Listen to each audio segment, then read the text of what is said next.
সেজান বলেছে ফোনে ফোনে আর কতদিন, চলো দেখা করি।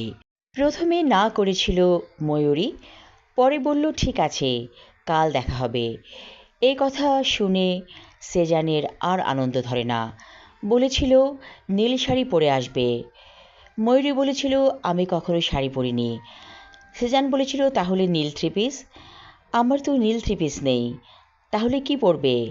ময়ূরী বলেছিল আমি পরব সবুজ রঙের থ্রি পিস, আর হাতে থাকবে সাদা রুমাল। আমরা দেখা করব রমনা পার্কের গেটে।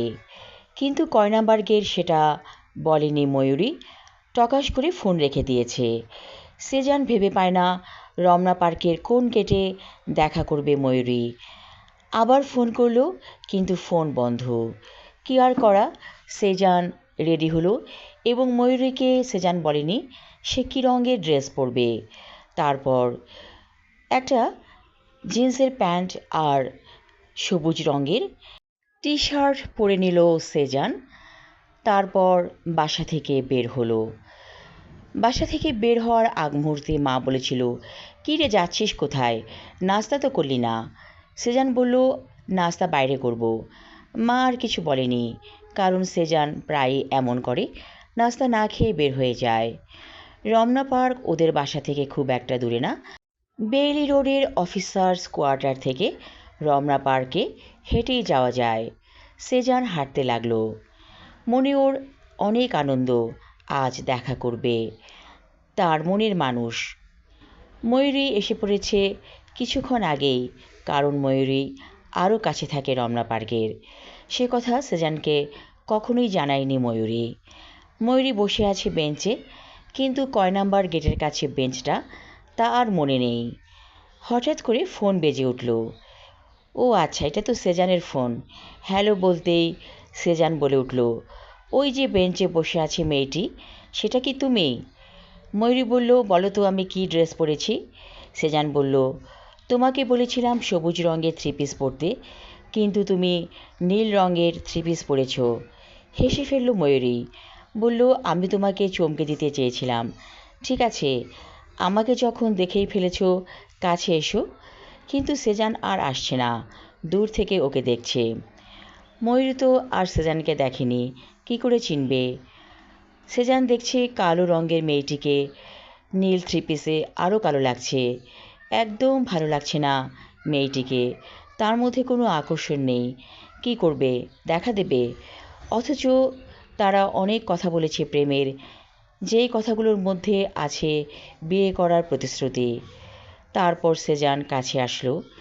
সেজানকে দেখে অবাক হয়ে গেল ময়ূরী। এত সুদর্শন ছেলেটি ওর সাথে তো যায় না। লজ্জায় ময়ূরীকে আরও কালো দেখা যাচ্ছে, কারণ মেয়েরা লজ্জায় লাল হয়ে যায়। ময়ূরী লাল হতে পারছে না, তার কালো গালে আভা পড়েছে কালো রঙের। সেজান পাশে বসলো। মেয়েটি কি বেরসিক, একটুও পারফিউম ইউজ করেনি, গা থেকে ঘামের গন্ধ আসছে। সেজান বলল তোমার কণ্ঠটা চমৎকার, সেই কণ্ঠের প্রেমে পড়েছি আমি। ময়ূরী বলল ও আচ্ছা, আমাকে দেখে ভালো লাগেনি তাই তো? আসলে কি জানো, আমার কপালটাই খারাপ, যে আমাকে দেখে সেই আমাকে ঘৃণা করে। সেজান বলল এর আগে কতজনের সাথে দেখা করেছো? এবার একটু ভড়কে গেল ময়ূরী, বলল না মানে ইয়ে। সেজান বলল চলো আমার সাথে। ময়ূরী আর কিছু বলল না। একটা ট্যাক্সি ক্যাব ভাড়া করে ওরা উঠে পড়ল। ট্যাক্সি ক্যাব চলছে ঢাকা থেকে দূরে। ময়ূরী বলল এত দূরে যাব, আমার কাছে কিন্তু পর্যাপ্ত ভাড়া নেই। সেজান বলল আমার কাছে আছে, তুমি ভয় পেও না। তারপর ট্যাক্সি এসে পড়ল নির্ধারিত জায়গায়। সেজান বলল নেমে পড়ো। ময়ূরী নেমে পড়ল। ভাড়া মিটিয়ে ওর হাত ধরল সেজান, বলল চলো, আমার বন্ধুর বাসাটা অনেক নিরিবিলি, এখানে বসে গল্প করব দুজনে। ময়ূরী বলল ঠিক আছে। দরজা নক করতেই খুলে দিল দরজা ওর বন্ধু। বন্ধু বলল আয় ভেতরে আয়। বন্ধু ওদেরকে বসতে দিয়ে ভেতরে চলে গেল। কিছুক্ষণ পর ট্রেতে করে অনেক খাবার নিয়ে এলো।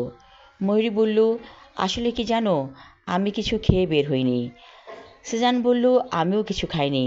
ওরা রীতিমতো গোগ্রাসে খেতে লাগলো। লুচি পায়েস। ওর বন্ধু বলল, সেজান, চিলেকোঠার রুমে চলে যা, ওই রুমটা পরিষ্কার করে দিয়েছি। সেজান বলল, ময়ূরী চলো। ময়ূরী সিঁড়ি দিয়ে উঠছে চিলেকোঠার রুমে যাবার জন্য। সেজানের কাছে আরও অবাক লাগছে। মেয়েটির কি একটু লজ্জা শরম নেই? সে না করছে না কোনো কিছুতেই। চিলেকোঠার রুমে যে বসলো সেজান। একটা সিগারেট জ্বালিয়ে তাকালো ময়ূরীর দিকে। বলল, আমি তো তোমার ফার্স্ট প্রেমিক না, তাই তো? ময়ূরী বলল, এ কথা কে বলেছে তোমাকে? কেন, পার্কে বসে তুমি তো বললে তোমাকে কেউ পছন্দ করে না। ময়ূরী বলল, আমার অনেক বিয়ের ঘর আসে, তারা আমাকে দেখে চলে যায় কারণ আমার গায়ের রং কালো। সেজান বলল, তুমি যে অবলীলায় চলে আসলে আমার সাথে, এই কাজটা কি ভালো করেছ? ময়ূরী বলল, তোমাকে আমি বিশ্বাস করেছি কারণ আমি জানি তুমি আমার কোনো ক্ষতি করবে না। সিগারেটের রিংগুলো উড়ে যাচ্ছে ঊর্ধ্বমুখে। সেই দিকে তাকিয়ে সেজান বলল, মানুষকে বিশ্বাস করতে নেই। ময়ূরী বলল, কিন্তু কিছু মানুষকে বিশ্বাস না করলে পৃথিবী চলবে কেমন করে? সবাই যদি খারাপ হতো তাহলে তো পৃথিবীটা নষ্ট হয়ে যেত। সেজান বলল, তুমি আমার দিকে তাকাও তো, দেখো আমি কত সুন্দর। ময়ূরী বলল, তুমি সুন্দর ঠিক আছে, কিন্তু তোমার মনে অনেক আবর্জনা জমে আছে। এই কথাটা শুনে সেজান কিছুটা থমকে গেল। বলল, মনের আবর্জনা মানে? ময়ূরী বলল, তুমি মেয়েদেরকে সম্মান করতে শেখোনি। মেয়েদের একটা সম্মান আছে, মেয়েরা হচ্ছে মায়ের জাত। সেজান হাসছে। বলল, এই তো তুমি কথায় একেবারে পারদর্শী। তোমার কথা শুনেই আমি প্রেমে পড়েছিলাম। ময়ূরী, তুমি কালো হতে পারো, কিন্তু তোমার মনটা অনেক সুন্দর। তোমাকে আমি পরীক্ষা করছিলাম। আসলে তোমাকে আমি বিয়ে করব, এর মধ্যে কোনো মিথ্যে নেই। ময়ূরী বলল, বিয়ে এমন একটা ব্যাপার যেখানে সারা জীবন থাকতে হবে। পারবে তুমি আমার সাথে সারা জীবন থাকতে? আমার এই অসুন্দর মুখের দিকে তাকিয়ে ভালোবাসার কথা বলতে পারবে আজীবন? সেজান বলল, আমার তো মনে হয় তোমার সাথেই আমার বিয়ের লেখন লেখা আছে। তুমি কি এই কথা জানো না? কালো মেয়েরা অনেক সুদর্শন স্বামী পায়, আর সুদর্শন স্বামীরা পায় কালো মেয়ে। কিন্তু বিধাতার একটা এখানে খেলা আছে। তারা অনেক ভালো মেয়ে জুটিয়ে দেয় সেই স্বামীটির ভাগ্যে। ময়ূরী বলল, আমি মোটেও ভালো মেয়ে না, আমি একটি খারাপ মেয়ে। ছি ছি, কী বলছো তুমি? ময়ূরী হঠাৎ করে কাঁদতে লাগলো। বলতে লাগলো, আমি ভালো মেয়ে হলে তোমার সাথে কেমন করে এসেছি? যে মেয়ে বিয়ের আগে পরপুরুষের কথা শুনে আসতে পারে দেখা করতে, সে কি ভালো মেয়ে? সেজান বলল, তুমি তো বোকার স্বর্গে বাস করছো। এটা বোকার রাজ্যের কথা। এগুলো কোনো কথাই না। সারা পৃথিবী যদি ঘুরে দেখতে, তাহলে দেখতে জীবন কত অন্যরকম।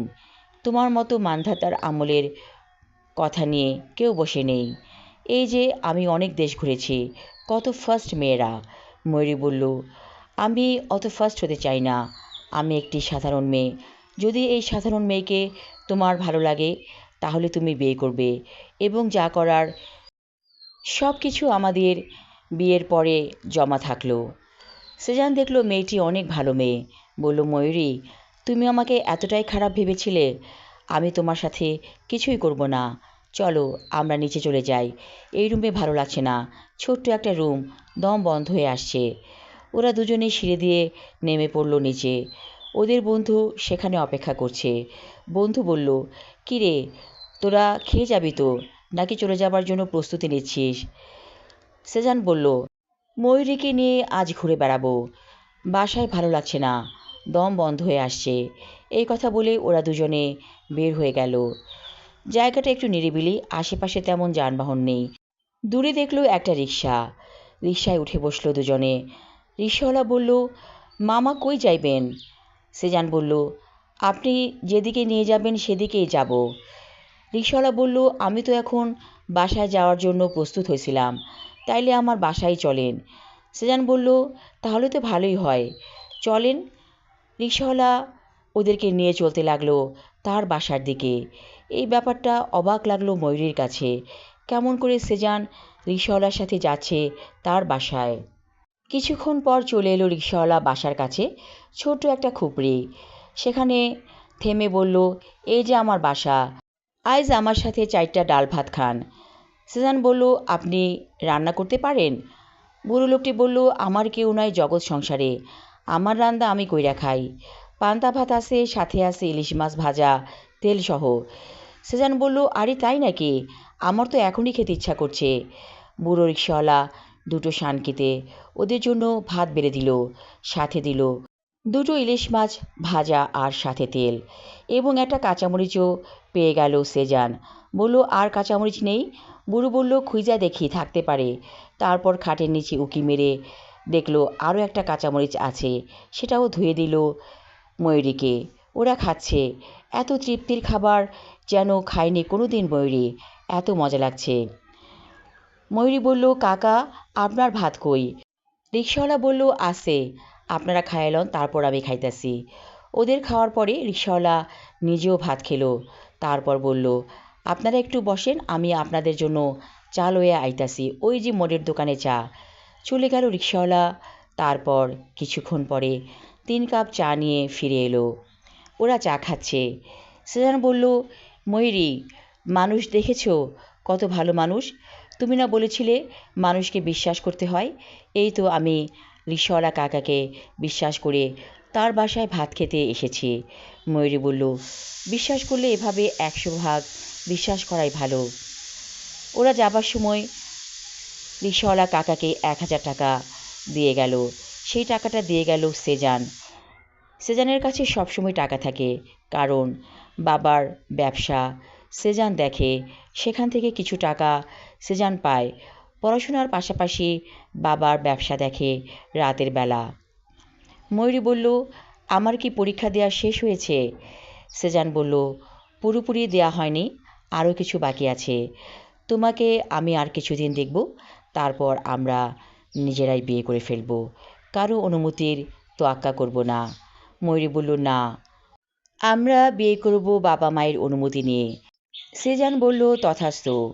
কয়দিন পরে ময়ূরীর সাথে সেজানের বিয়ে হয়ে গেল। আমি আমার লেখা ছোট গল্প ময়ূরী পড়লাম, আশা রাখছি ভালো লাগবে সবার। ধন্যবাদ।